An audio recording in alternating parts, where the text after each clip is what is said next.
বড় পীর আব্দুল কাদের জিলানী মাহবুবে সুবহানী কুতুবে রব্বানী রাস্তা দিয়া চলতেছেন, একটা কুকুর সামনে দাঁড়ায় গেল।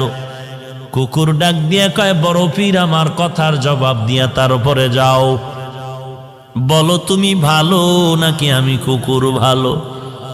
বড় পীর চিন্তায় পড়ে গেলেন, যদি বলি কুকুর তুই ভালো আমি খারাপ, আল্লাহর কোরআনের আয়াতের উল্টা হবে, কারণ বনি আদম হলো শ্রেষ্ঠ।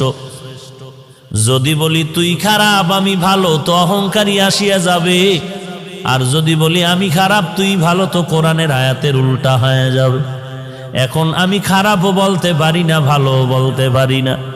ভালো বললে আমি নিজে ভালো বললে অহংকারী হবে, আমি নিজে খারাপ বললে তুই কুকুর ভালো বললে কোরআনের আয়াতের উল্টা হবে।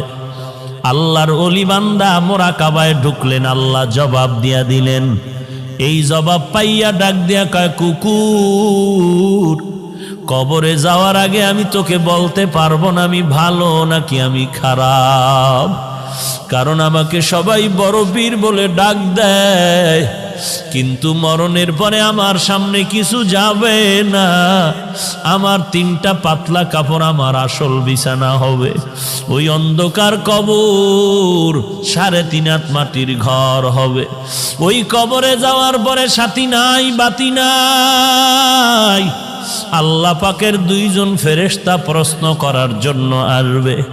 আসার পরে 1 নাম্বার প্রশ্ন, রবের পরিচয় দাও। 2 নাম্বার প্রশ্ন হবে তুমি ধর্মের পরিচয় দাও। 3 নাম্বার প্রশ্ন হবে তুমি রহমাতুল লিল আলামিনের পরিচয় দাও। যদি আল্লাহর শুকর জবাব দিতে পারি, তাহলে আমি তখন তোমাকে বলতে পারবো আমি আব্দুল কাদের জিলানী ভালো, তুই কুকুর বড় খারাপ।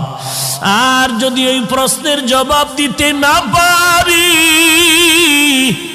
তখন আমার কবর হয়ে যাবে জাহান্নামের আগুন।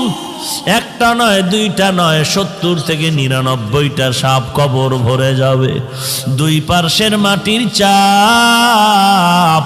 তখন আমি জবাব দিয়া বলতে পারবো, কুকুর তুই ভালো, আমি মানুষেও ভালো হতে পারলাম না, কারণ আমার কবরের মধ্যে আগুন জ্বলে, আমার আযাব হচ্ছে, তোর কোনো আযাব নাই।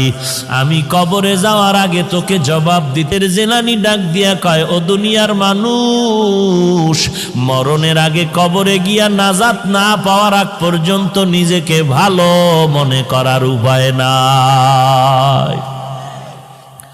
আমারে মাওলানা